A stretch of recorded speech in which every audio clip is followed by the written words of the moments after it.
no permito que nadie me diga que no comprende los antipoemas. Todos deben reír a carcajadas. Para eso me rompo la cabeza, para llegar al alma del lector. Si los poetas lloran, los antipoetas ríen a carcajadas. Es quizás la frase que mejor define a Nicanor II Parra Sandoval.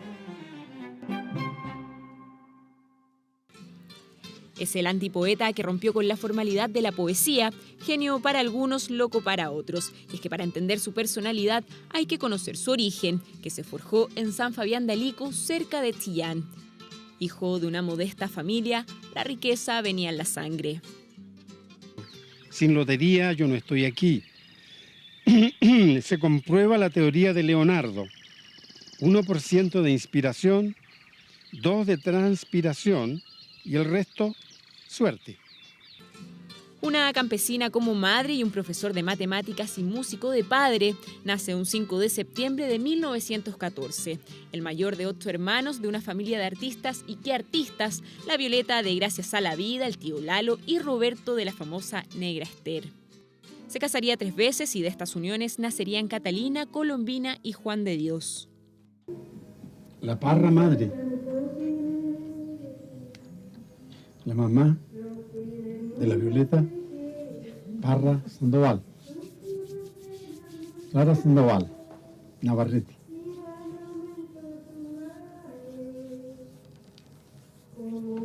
Y aquí hay 4 hermanos. Aquí está el autor de la Negra Ester, Roberto. Pero yo no confío en las palabras. ¿Por qué no te levantas de la tumba a cantar, a bailar, a navegar en tu guitarra? En 1932 llega a Santiago para terminar sus estudios secundarios en el internado Barros Arana. A punta de esfuerzo logró ser el único del clan Parra en ingresar a la universidad. Quizás siguiendo los pasos de su padre, en la Chile estudió matemáticas y física. Ahí comenzó su carrera formal académica, que coqueteó desde sus inicios con otra pasión, las letras. El principio de economía de las matemáticas rige también la poesía, o por lo menos la antipoesía. Con el mínimo de palabras hay que tratar de cubrir el máximo de realidad. Mientras Gabriela Mistral lo señalaba como el futuro poeta a finales de los años 30, su carrera científica se enriquecía en Estados Unidos y posteriormente en Gran Bretaña. La mecánica avanzada y la cosmología le abrían los ojos y encauzaba con ironía y sarcasmo lo que es su obra decisiva. Sin Mistral, sin Huidobro, sin Neruda, no hay poesía ni antipoesía. Inquisitivo y curioso, Parra explora todo el horizonte literario y cultural que lo rodea. Descubre diversos estilos y lenguajes. El antipoeta no es antitradición, de ninguna manera, ¿no? Lo que pasa ahí es que el discurso greco-latino, que es el discurso tradicional, suele pecar de pedantería.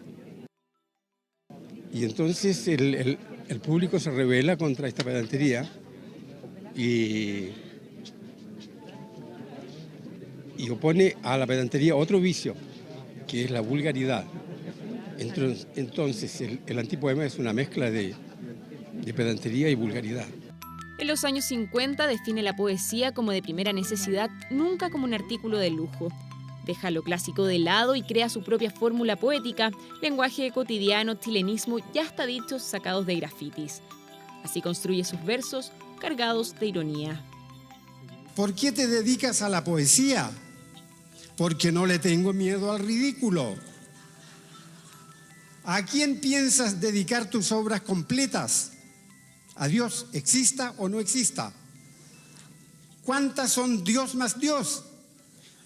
4. ¿Quién es Pablo Neruda para usted? Uno de los poetas más grandes del siglo XX. Políticamente, ¿cómo te defines en la actualidad? Como un anarquista renovado. La izquierda y la derecha unidas jamás serán vencidas. Lo pensé en términos prácticamente humorísticos, ¿eh?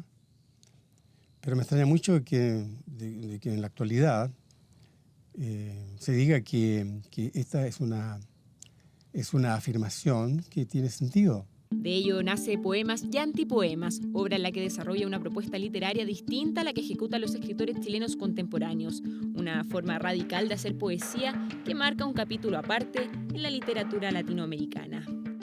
Camas no faltan en los hospitales. Lo que sucede es que sobran enfermos. ¿Qué nota le pondrías al primer mandatario de la nación?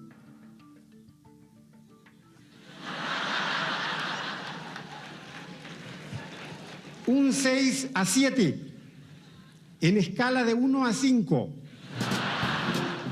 De los años 60 en adelante, la producción de Nicanor Parra es especialmente fecunda. Versos de salón, canciones rusas, obra gruesa, artefactos, sermones y prédicas del Cristo de Elqui, por nombrar algunos. Libros que enseñan las premisas del modelo antipoético y la capacidad de su autor para hacerlo evolucionar. Yo estoy muy deprimido porque me estaba riendo de mis propios chistes. Estaba celebrando mis propios chistes. Claro que el que confiesa su pecado merece ser perdonado. En 1969 obtiene el Premio Nacional de Literatura y 3 años más tarde estos artefactos, como les bautiza el propio Nicanor, cruzan fronteras mostrando una nueva etapa artística.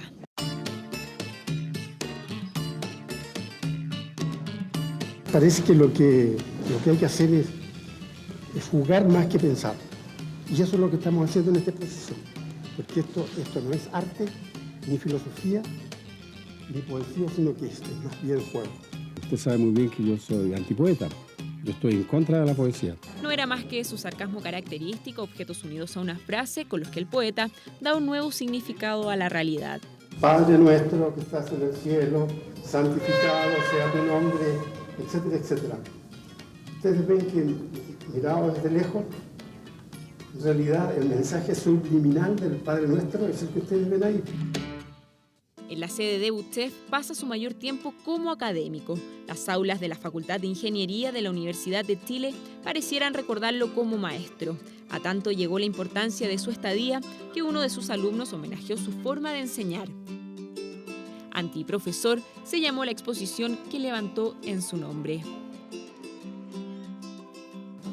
Aquí me tienen hoy, detrás de este mesón inconfortable, embrutecido por el sonsonete de las 500 horas semanales. Yo soy de la época del cine mudo, cuando todavía 2 más 2 eran 4. Hoy no se sabe nada al respecto. Parra generó más de una polémica con el Cristo de Elqui. En plena dictadura y pese a que era contrario a los partidos políticos, la preocupación por el pueblo se articula en parte de su obra. Obra que no solo quedaba en el papel y los artefactos, sino que se exploraba en el cine y el teatro. El pueblo chileno tiene hambre. Sé que por pronunciar esta frase puedo ir a parar a Pisagua. Pero el incorruptible Cristo de Elqui no puede tener otra razón de ser que la verdad. La poesía de Parra se transforma en textos, dibujos y artefactos, y en el camino aparecen los premios. No hay que pensar en los premios, esa sería la idea general mía, que los jóvenes no escriban para los premios. Los premios son como las Dulcineas. Entre más pensamos en ellas, más lejanas, más distantes. Palabras de tu padre. Sí, textuales. Eureka, por fin encontré mi seudónimo. Neftalí Reyes, o en su defecto Lucila Godoy, Alcayaga. Más información en soneto que está por publicarse. ¿Usted se siente un genio? Ahora vamos a las preguntas de periodista. Parece que hasta aquí no me ha llegado. No, yo sé contestar esa pregunta. Me la han hecho más de una vez. ¿Eh? La respuesta es: yo me considero un hombre del montón. Alguien que pretendió hacer algo de la nada. Fue el primer ganador del premio Juan Rulfo, recibió el galardón Reina Sofía, la medalla Bicentenario y en 2011 los elogios viajaron hasta España. Y terminamos con el nuevo premio Cervantes que ha sido concedido al poeta chileno Nicanor Parra. Nicanor Parra recibe el premio Cervantes. Después de Gonzalo Rojas y Jorge Edwards, es el tercer chileno destinatario del llamado Nobel hispanoparlante. En su casa conoce la noticia, su estado de salud sí no le permite viajar y es su nieto quien lo representa en España. En estos momentos y a la distancia, mi abuelo se formula la siguiente pregunta. ¿Se considera usted acreedor al Premio Cervantes? Claro que sí. ¿Por qué? Por un libro que estoy por escribir. Muchas gracias. La familia de Nicanor Parra depositará en la caja de las letras del Instituto Cervantes su máquina de escribir, con un poema inédito y la orden de no abrirlo hasta dentro de 50 años. ¿Qué he aportado yo a la literatura actual? Nada. ¿Qué le parece esto de su nominación al Nobel? ¿Le interesa eso? A otro Parra con ese hueso. Creo más en el Quino que en el Nobel. Lo que puedo decir al respecto es que el premio Nobel no deshonra a nadie. Y que entre tenerlo y no tenerlo, punto suspensivo. ¿Cómo se completa esa frase? ¿Entre tenerlo y no tenerlo? Mejor tenerlo. Parece, ¿eh? Deuda para este escritor comprometido con las raíces de nuestro país. Nunca se preocupó de postularse o de hacerse carrera con miras al Nobel. Estaba recluido en las cruces o apoyando causas en las que creía o compartía. Ejemplo de ello fue en 2010, cuando se sumó a la huelga de hambre mapuche. Yo creo que se puede retroalimentar el discurso antipoético a partir del discurso mapuche, a partir de la mentalidad mapuche, que para nosotros hasta este momento es totalmente desconocida. Hombre diverso, artista intelectual y rupturista, creador de un movimiento que revolucionó a la literatura hispana y que sobresalió en la segunda mitad del siglo XX. Lenguaje cotidiano que mezcló con sarcasmo e ironía, es la antipoesía de Nicanor, una obra que llega a varias generaciones, un trabajo absolutamente vigente. Y extrañamente la antipoesía tiene mucho que ver con ese planteamiento, ¿eh? Porque el antipoema es más un texto de un hambriento, ¿eh? Que de un letrado. Cero problema. Nací, crecí y morí como Dios manda. Lo único que me falta es resucitar. No veo para qué continuamos filmando la película. Pido que se levante la sesión.